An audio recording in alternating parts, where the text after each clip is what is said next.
भारत की राजनीति में एक कहावत है, कल का दुश्मन आज का दोस्त, लेकिन जो आप सुनने वाले हैं वो इस कहावत से भी आगे की बात है। यह कहानी है उत्तर प्रदेश की, देश के सबसे बड़े राज्य की, जहां हर चुनाव एक महाभारत होती है और हर गठबंधन एक नया इतिहास। एक तरफ हैं चंद्रशेखर आजाद, भीम आर्मी के संस्थापक, नीली टोपी, आंखों में आग और होठों पर डॉक्टर भीमराव आम्बेडकर का नाम। सहारनपुर की गलियों से उठे इस नेता ने दलित अस्मिता को एक नई आवाज दी। जेल गए, लड़े, झुके नहीं। लोगों ने उन्हें प्यार से रावण कहा, क्योंकि वो व्यवस्था के राम के सामने खड़े रहे।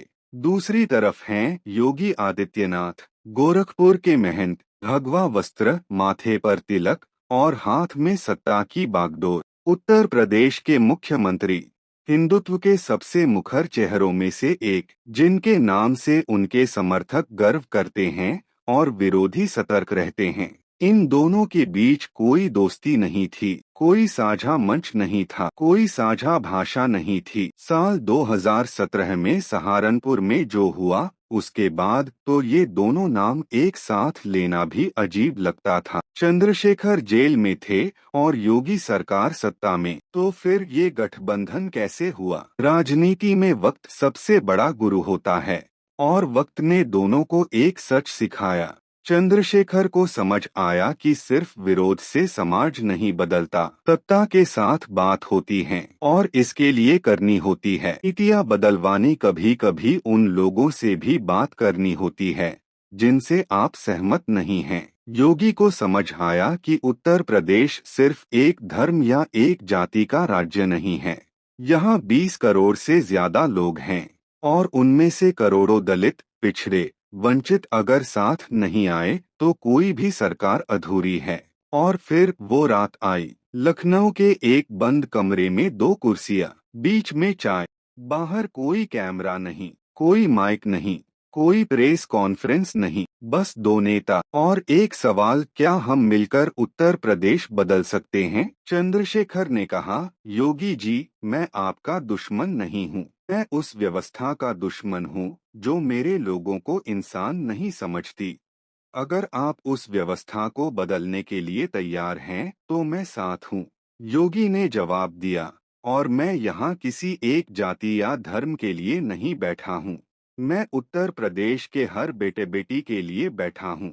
अगर आप सिर्फ एक समुदाय की राजनीति छोड़कर पूरे प्रदेश के लिए खड़े हो सकते हैं तो बात हो सकती है। उस रात कोई समझौता नहीं हुआ, कोई दस्तावेज नहीं लिखा गया, लेकिन दोनों के बीच पहली बार एक इंसान से इंसान की बात हुई, नेता से नेता की नहीं। जब यह खबर बाहर आई तो पूरा देश हैरान था। किसी ने कहा यह विश्वासघात है, किसी ने कहा यह चमत्कार है, किसी ने कहा यह राजनीति है।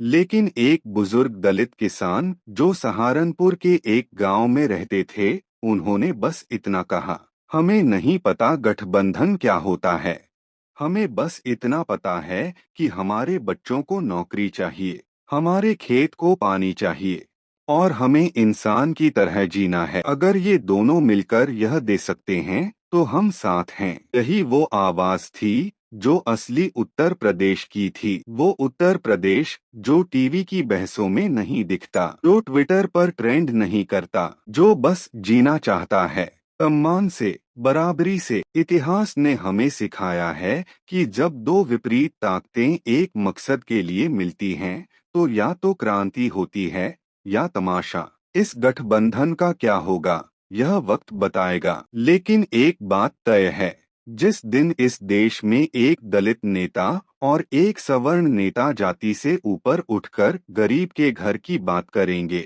उस दिन शायद असली आजादी मिलेगी।